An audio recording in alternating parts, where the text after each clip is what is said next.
49er faithful. Man, I wish we were here to talk about a better weekend, but unfortunately, I think all of us are still feeling the loss. Thank you for listening today. If you haven't already, please like and subscribe to our YouTube channel and this video.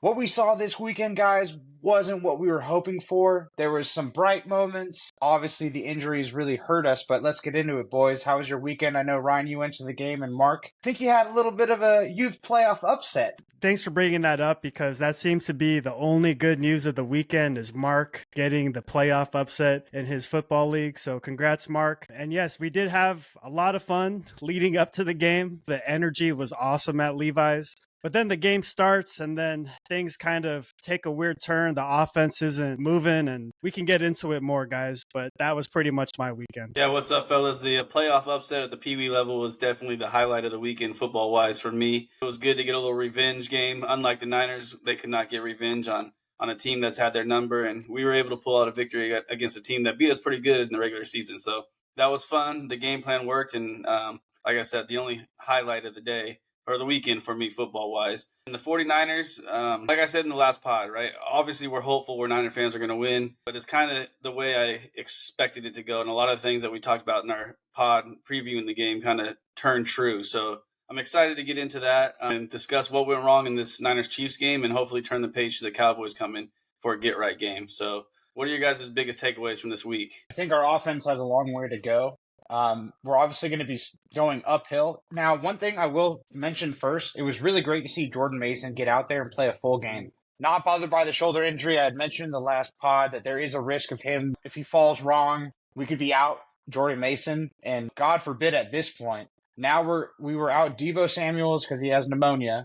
Brandon Ayuk is out for the whole year and halfway through next season, given his torn ACL, MCL, and other ligaments. We're already suffering. McCaffrey is questionable still to come back. We can't really handle these losses. At first, I don't know about you guys, I felt like Brock Purdy was putting the team on his back. He was starting to show a little bit of plays now outside the first quarter.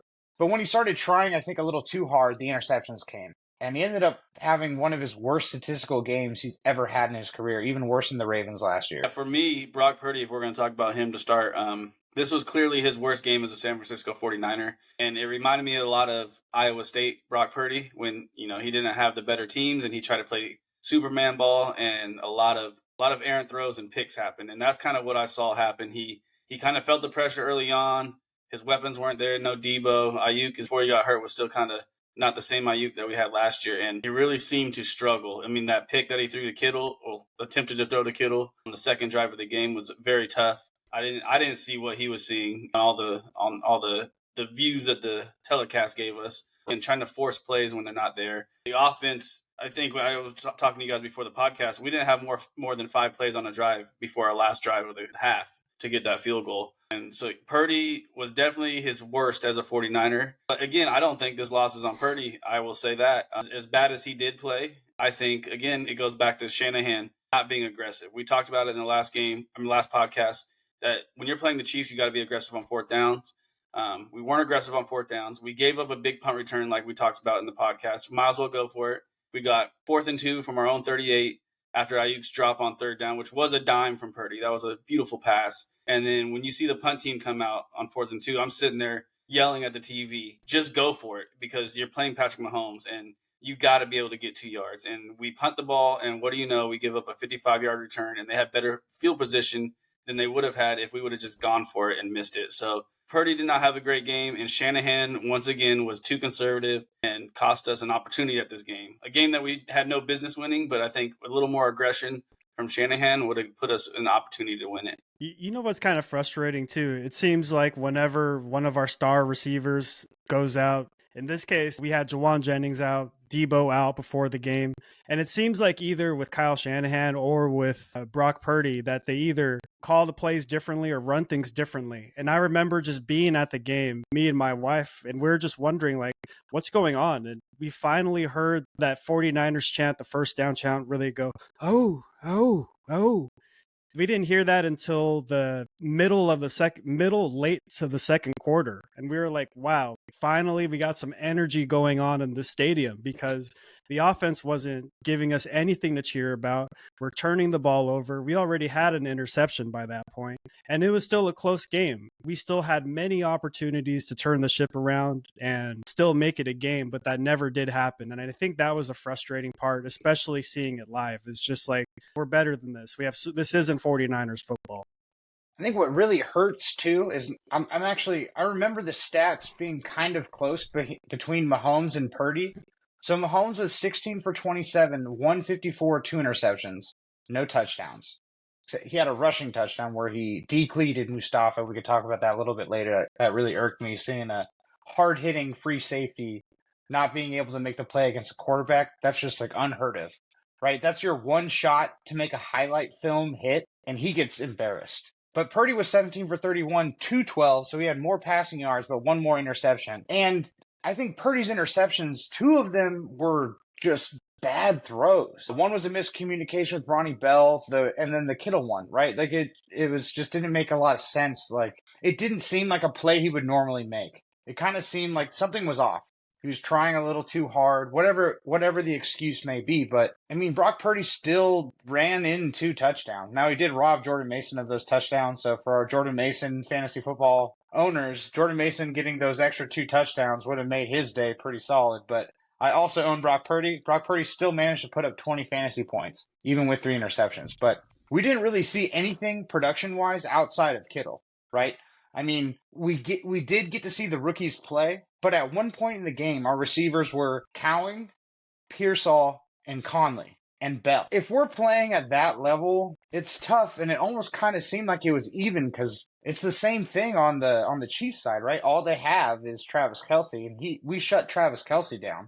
They didn't shut George Kittle down. I think their top receiver was Noah Gray. I think is he the backup tight end? Mm-hmm. Yeah. When they run 2 tight end sets, their leading receiver only put up 66 yards. Where we got beat was exactly what we talked about. Special teams. Again, that was the difference maker. I mean, you can't give up that punt return just like you said, Mark. We called it the game before. We're like, it's going to happen. We should go for 4th and short because if they return it, field position is going to flip more. So might as well just go for it. It doesn't matter, right? If they have Nicole Harbin who runs a 4-2 returning punts, and we know that we're not good at covering punts, why not? There's just there's more pros than cons in going for it. We just didn't have that aggression. I think that started to make the difference. Another thing that I saw was on 3rd down, we were terrible. We're not usually this bad on 3rd down. I think we only converted 2 out of 11 3rd downs, according to ESPN. I mean, like, normally we're moving the ball and it's 3rd and short, right? And we can get that 3rd down. And it's typically like an Ayuk pass over the middle or a Debo play. But without those players on the field, the rest of the season is going to be pretty tough. Yeah, the 3rd down was pretty bad. I think before that last drive where we got that garbage time touchdown, I think we were 1 of 9 on 3rd down, which is just, you can't win a football game if you're doing that, especially against Patrick Mahomes. And this is where I get back to Kyle Shanahan supposedly being an offensive genius, right? You see what Andy Reid is doing with the Chiefs. With all those weapons out, he's bringing 3 tight end sets. He's doing jet sweeps. He's getting his playmakers the ball and an opportunity to make a play in open space. And Shanahan, for some reason, as soon as I saw Debo's out, I was like, oh, his whole game plan's ruined because he cannot adjust when Debo is out of the game suddenly, and he has a game plan that revolves around him, which I imagine he had a huge, game plan for Debo in this game. And then he's out of the game, and then you see the way our offense starts, and it's like, okay, there goes Shanahan again. He gets thrown off his script. He can't get creative. And another thing that we talked about in the last podcast was red zone efficiency. 2 of the worst teams in the NFL this year. But what I did say was I'm a lot more confident of Andy Reid to be creative and get his guys an opportunity to score against us in the red zone. And he did exactly that. We were 2 of 6 in the red zone, just as the Niners have been all year, not good. And the Chiefs were 4 or 5 against us in the red zone. The only time they didn't score was a pick that we had down there. And it was just very frustrating to see this offensive genius that we have as a head coach not being able to be creative in getting our guys the ball in space. Jacob Cowing, when he finally got the opportunity because of injuries, he went out there and made plays, right? And you saw that little quick screen to him. He got 9 yards, got us in the 3rd and 1. All right, 2nd and 1 on the goal line, and we don't execute. And to me, let me ask you guys this. A big turning point in the game, right? We go into the halftime down 14-6. I would have argued just go for the touchdown down there, but okay, I get it. Get 6 points, get 3 points, get within a touchdown. But when we score that touchdown after the second Mahomes pick in the second half, and I see the offense jogging off the field, and you're bringing a third kicker that has been out of the league all year long on his couch in for an extra point, when to me, you're at home, you've got the momentum, you just intercepted Mahomes, you got yourself in a position to tie the game. We're going to kick an extra point and what, still be down a point? That doesn't, again, you're playing Patrick Mahomes. And as soon as I saw the field goal kicking unit come on, I was like, he's missing it. Like, he's not going to make this. We should have went for two, tie the game. And if you would have done that, the whole momentum of the game changes, in my opinion. So for me, as bad as they played for 2 1/4, 2 quarters, and then whatever that was, 5 minutes into the second quarter, as bad as they played to that point, offensively, defensively, I think they were getting the job done. Offensively, as bad as we played, if we would have been able to put 2 points on there and get 14-14, it's a whole different ball game. And I think the swagger of Levi Stadium would have come back out, it would have been tied. But you see the field goal you're going to come on, it's like Kyle Shanahan doesn't even have confidence to dial up a play to get 2 yards. And so for me, that was a huge swing in momentum for the game, and just kind of put the nail in the nail in the coffin that Andy Reid lives rent free in Shanahan's head, and he can't come up with these big plays and big moments in these games against him. Yeah, playing conservatively for that 1 point, and we didn't get it. Come on. I mean, why? You're exactly, again, the game is going to, that you don't have a kicker. So if you're playing this, let's keep it close so we can kick a ball to tie the game or win the game, you're not going to win. You got to go for the extra points almost on every single touchdown against the Chiefs, because I think the odds are just as solid for us in the long run, right? Let's say we get 3 touchdowns. We get 1 2-point conversion. Well, we kick 3 extra points instead, and we miss 1. So we're still only getting two points after the touchdowns. Like, what? I don't know. I don't get why he plays conservatively against the Chiefs. It doesn't make, well, I know he does it against other teams, right? Where we should win, or where we've lost in the past. But in this game, the theme should have been aggression. It should have been going for it on almost every 4th down. Should have been going for every 2-point conversion, and it wasn't. And look what happens. We lose by 10. We get ourselves in a situation at the end of the game where we can't come back and win, because those 2-point conversions, those 4th downs, I think it makes it a closer game. So at the end, we're at least within 1 score, but that wasn't the case here. Like, we put ourselves in a situation where we weren't close enough to even come back. Yeah, it's just so funny you guys bring that up, because I remember vividly this lady sitting behind me. Whenever the field goal unit came and Kyle Shanahan wasn't going for the ball, she was just screaming top of their lungs. Just, there goes Shanahan, conservative as always. Shanahan again, conservative as always. And she was getting everyone back into it. Everyone was just so mad at Kyle Shanahan at one point. It was getting kind of ridiculous. And you're wondering, like, what's going on here? You hear Juju getting hurt out of the game early on, and what does Andy Reid do? You see Mecole Hardman, you haven't seen him all season basically, running jet sweeps, and he's getting creative. And we see the 49ers double teaming Travis Kelce. What do? Like Thomas said, you drop it down to your backup tight end and he becomes their leading receiver. And like little adjustments like that make all the difference. And they ended up winning the game and doing enough to win the game. And you guys brought it up. Like, there's no excuses. We could cry all we want about Debo being gone and Ayuk, but the same thing, Patrick Mahomes could say the same thing. They had Rashee Rice go down earlier in the year. Juju was supposed to be that replacement, but he was a late scratch, or he got scratched early on. Xavier Worthy's, he's not right now that top receiver that we thought he would be. He's kind of a gadget player at the moment, but still, like, they're having their own issues to work through. But yet Brock had the 3 interceptions, and that really hurts. Yeah, and it was kind of a slap in the face. I didn't even realize this when I'm watching the game, but when I was listening to Kruger's morning show that he does, Damon Bruce brought up a point. The play before Mahomes snuck in, the QB sneak touchdown, not the one where Mustafa came up and I think let up because he didn't want to get thrown out of the game for absolutely depleting Mahomes, which he could have. The play before that on 3rd and goal from the 1, they ran the same exact play that they beat us in the Super Bowl with Mecole Hardman coming across. And the only reason it didn't work is because Mecole Hardman slipped out of his break. If he didn't slip out of his break, he would have scored a touchdown on us with the same exact play that they beat us in the Super Bowl with. And that, again, that's just Andy. That's just like a I own you moment where I'm going to call the same play and you're not going to stop it. And we weren't going to stop it if he doesn't slip. And so it was very frustrating on that side of that aspect of the game. As bad as the game was, there were a few bright spots, though, in my opinion. Dominic Pooney held his own against Chris Jones. We talked about that in the last podcast. We were very excited to see what kind of impact he would make on the right side of the line there. And Chris Jones had one tackle the whole game.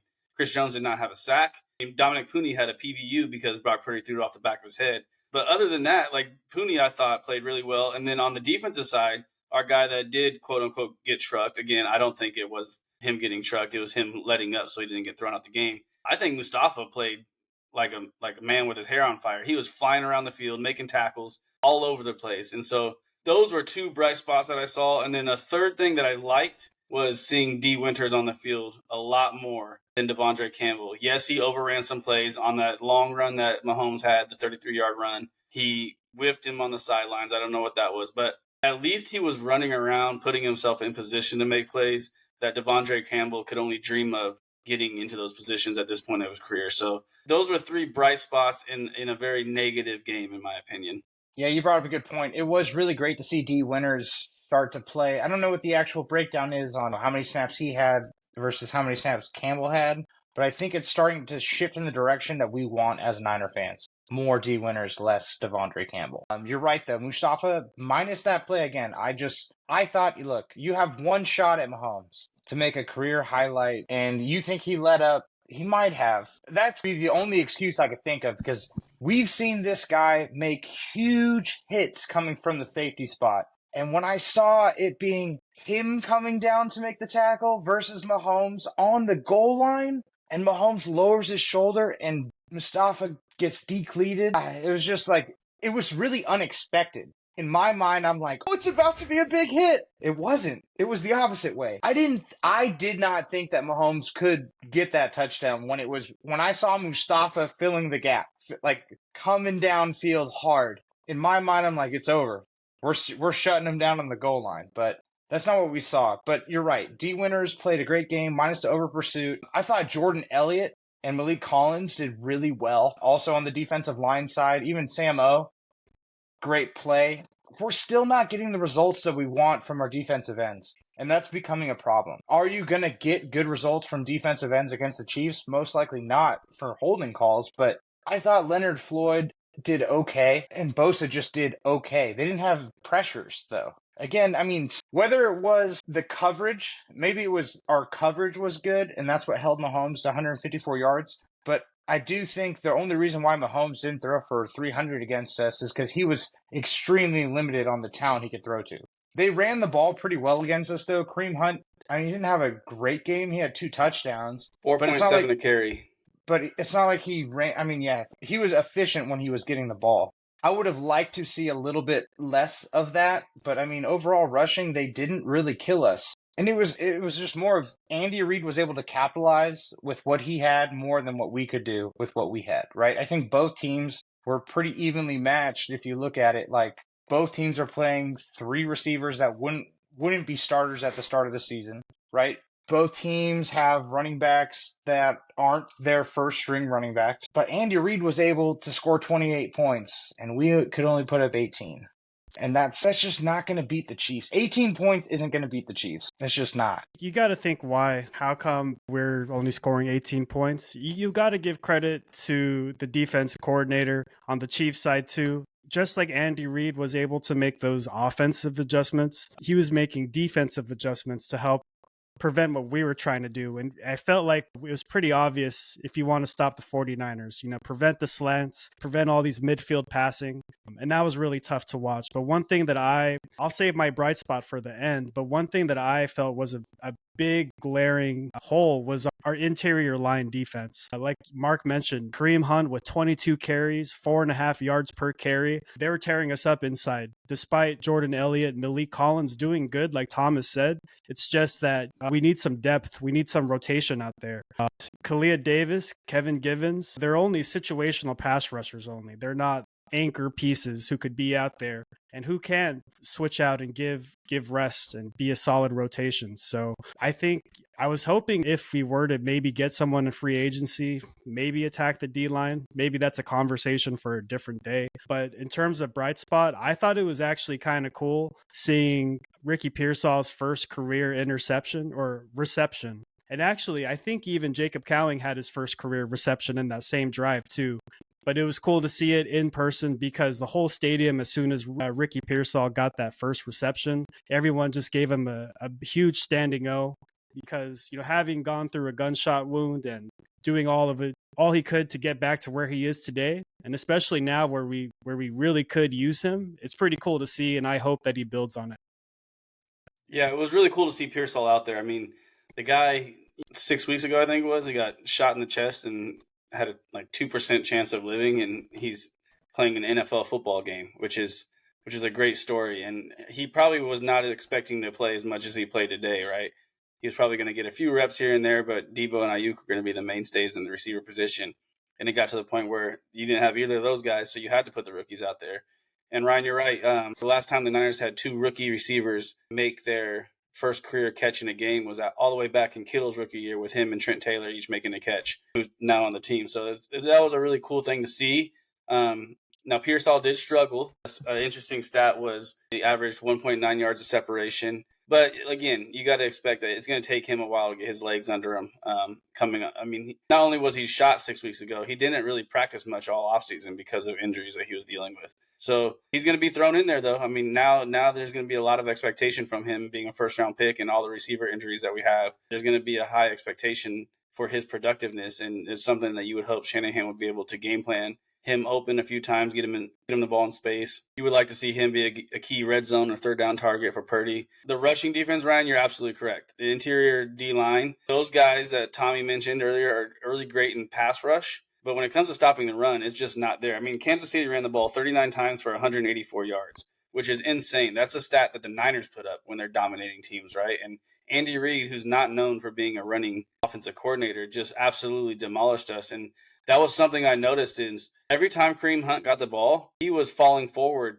3 to 4 yards. He was not getting blown back. And that's not something we're accustomed to from the 49ers defense. And so that's an area that we really need to address. And an interesting name I've been hearing in the trade talks for the 49ers, maybe a midseason trade, is Calais Campbell. And if we can get a guy like Calais Campbell in there and you put him next to a Bosa and those other guys that we have, I think that would be a huge difference maker on the defensive line and can really solidify our interior run defense with him in the middle. So what do you guys think about Calais Campbell as a possible trade target to solidify this defensive line on the interior? Where is he at right now? I want to say Miami.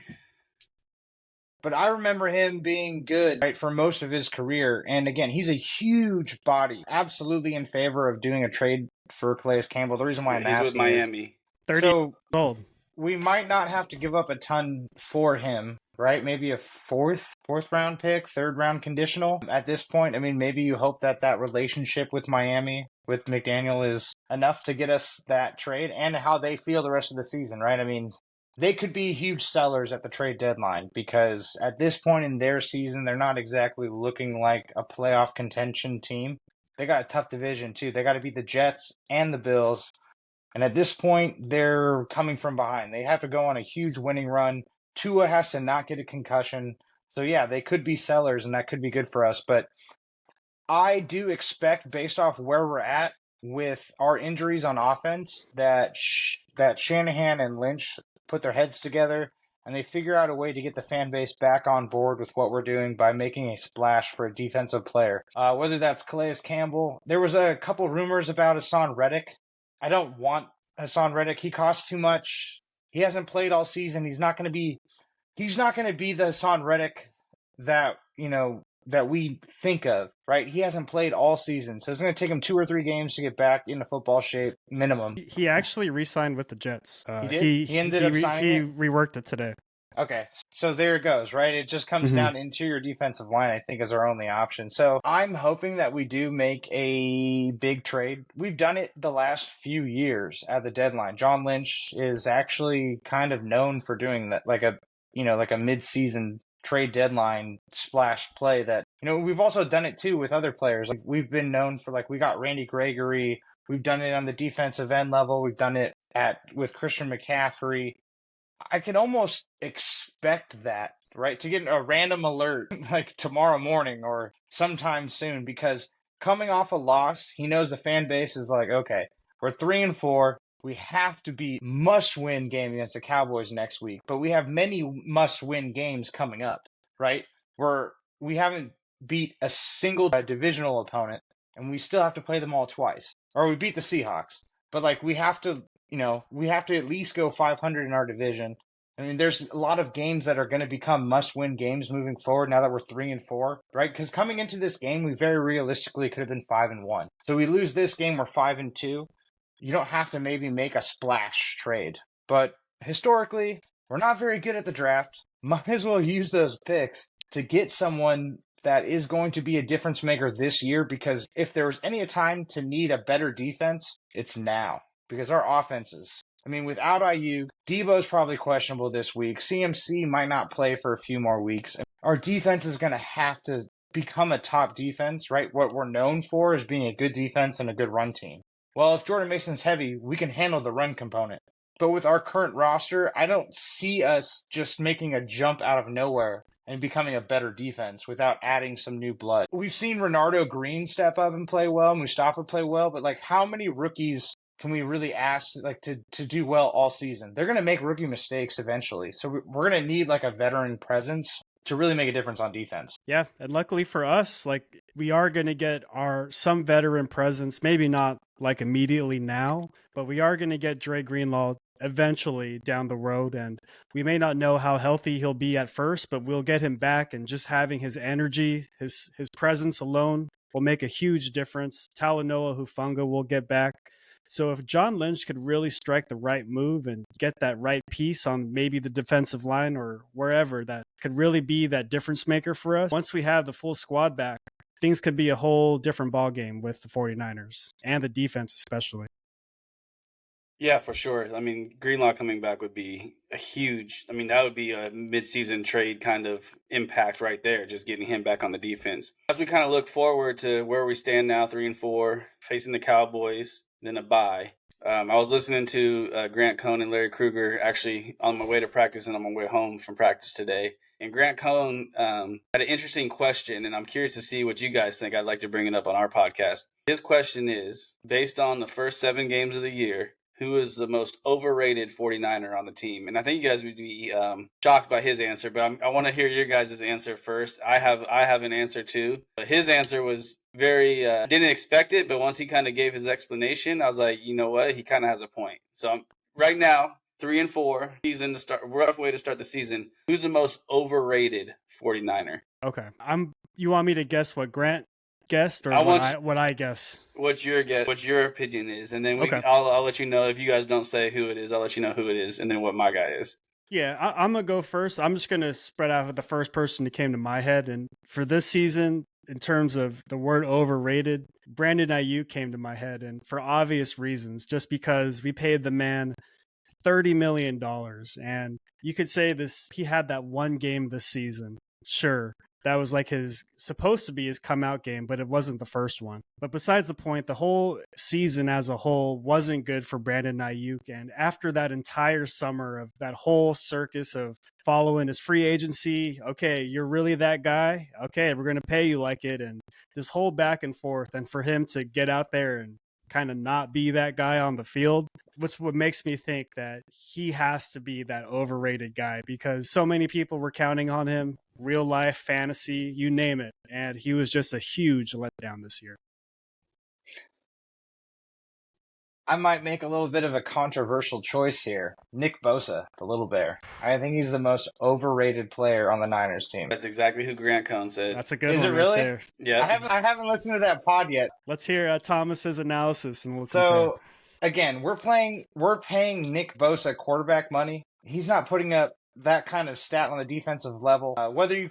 Yes, he gets held probably more than any defensive end in the game, but Aiden Hutchinson was doing it. TJ Watt does it every game. I mean, we talked about this before. Like, Nick Bosa is supposed to, if we're going to pay someone over $30 million at any position. Now, I would have said Brandon Ayuk.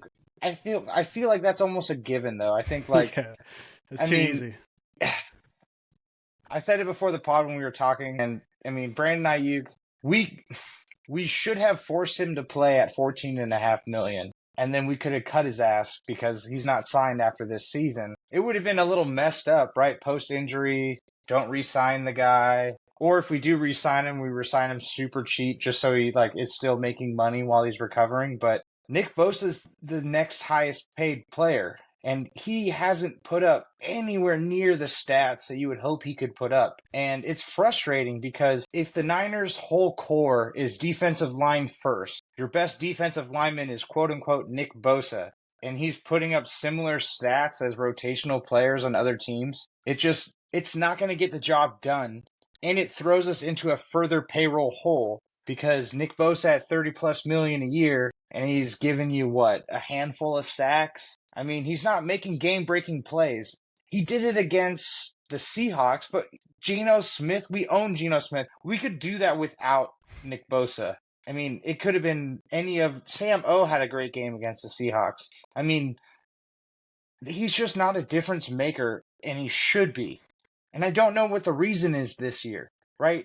In the past, it was, he didn't have a full off season, or he didn't do this, or he was coming off an injury. He had a full off season. He was there at training camp. I mean, he's a freak of nature, but I'm not seeing the production that we should get out of Bosa. I mean, I don't think offensive line is keying that much. I haven't seen him get double teamed as much. I mean, he's usually and then last game against the Seahawks, he was going against the right tackle the whole game. So, yeah, I think he's the most overrated player in the Niners. Yeah, that's what Grant Cohn was saying.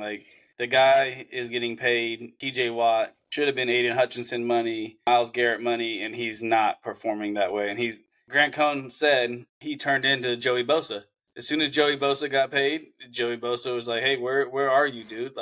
Got his money, and it's just not that he has a big name on the back, Bosa, but it's just the production is not matching the name and what we got from him before we paid him. My overrated player is another kind of big name that probably most Niner fans would not say, but my most overrated player this year is Trent Williams. I look at Trent Williams, and I'm holding Trent Williams to the Trent Williams standard. I'm not holding him to the Mike McGlinchey standard, the Colton McKivick standard. I'm holding him to the Trent Williams standard, where in the past, anytime we run outside zone to his side, it's a guaranteed 5 to 6 yards. There were multiple times in this game where Tom Brady they pulled up a stat during the game. It was our first 9 third downs. It was an average of 3.3 yards to go. It wasn't like we were in 3rd and 9, 3rd and 10, not converting. It was 3rd and short. And there were multiple times where we ran it to the left side and we got stuffed. Now, obviously, Trent Williams is not responsible for the whole left side of the line. He only has one guy. But in the past, it was a guaranteed 3 to 6 yards if we run the outside zone to his side. And that's just not the case this year. He seems like he's not the same athlete. He wasn't at camp, so that obviously has made an impact. He's older. Him not being there obviously did not allow him to get his football legs underneath him. And so for me this year, the most overrated 49er is Trent Williams, because he's a guy that we've been able to literally lean on in the past. We need 3 yards. We run right behind him and use check, and we get those 3 to 4 yards guaranteed every time. And I'm not seeing the same production and dominance from Trent Williams this year. And again, there's no one out there that was going to – he's the best offensive lineman we have on this team. I mean, Pooney might be making a push this year for being the best offensive lineman, but Trent Williams is supposed to be that guy. He's getting older, and it unfortunately looks like Father Time is really knocking on his door at left tackle. So, again, there's no replacement for him. I don't know if we're going to have a replacement for him even for next year if he decides to keep playing. But my most overrated 49er is Trent Williams, another big name that I don't think a lot of Niner fans would suspect. Sounds like a common theme. A lot of players that we have issue with also seem to have missed training camp. Kind of a terrible theme or trend to that we're seeing here. Yeah, and I mean, you're right, Mark. It was almost a given, right? So we used to always do, if we need a first down or we need to get 4 yards on a run play, even 5 yards on a run play, you do Kittle, Trent Williams, Juszczyk, and we just overload the side and our running back hits the gap perfectly and we get that play. But for whatever reason, it was automatic. Bread and butter. It's not automatic this year. And that's the problem. And that's with a running back like Jordan Mason. We're not talking about Isaac Garendo, who he didn't really play, but I mean, what we're talking about is a solid running back that can hit the gap, that has vision, that is large. He's 225 and he runs a 4.3. And those plays aren't automatic. They're not going to be automatic when CMC comes in. And I do think you're right. I think Father Time might be catching up with him. Good thing we signed him for 3 more years. I mean, look at it. Next year, we basically have dead cap. From Brandon Ayuk, he's not going to play until the middle to end of the season. That's $30 million. We're going to have to increase Purdy by $50 million minimum, more like 55 because he's only making one this year, right? I mean, if Debo's healthy or not, he's like 22 mil. And then Bosa is playing like a $14 million a year player for 35 mil. So we've put ourselves in a bad situation, but there's things to be positive about. Again, Jacob Cowing making that 40-yard reception. That gives me hope that without Brandon Ayuk and maybe Debo this week, Jacob Cowing could probably still create some big plays for us, right? Maybe Pearsall does a little bit better in this game too, right? It's hard to ask for a player who's gone through what he has to do well, but upcoming next for the Niners Station listeners, thank you for listening this long, will be a Cowboys pregame podcast. Now, are we going to come in as confident as Ryan and I usually do? I don't know. I think we're going to be a little bit more like Coach Mark over here and be a little bit more reasonable and down to earth. But I think that there's a few things to take away here, right? Rookies are starting to get more playing time. It's early in the season. We got a long way to go. Getting a player like Dre Greenlaw back would be awesome. Making a splash trade would be awesome. Hopefully Debo comes back and stays healthy, but there's a lot up in the air. All we can do is be 49er faithful and stay true to still backing our team, even though we got a long way to go and things haven't gone our way. So again, thank you Niner Station fans for listening this long. If you're still tuned in and like this video and subscribe to our channel. But guys, I don't have anything else. I think it's tough to talk about a loss, and that's about it for me. So with that, boys, let's close it out here. Bang, bang. Niner gang. Niner gang.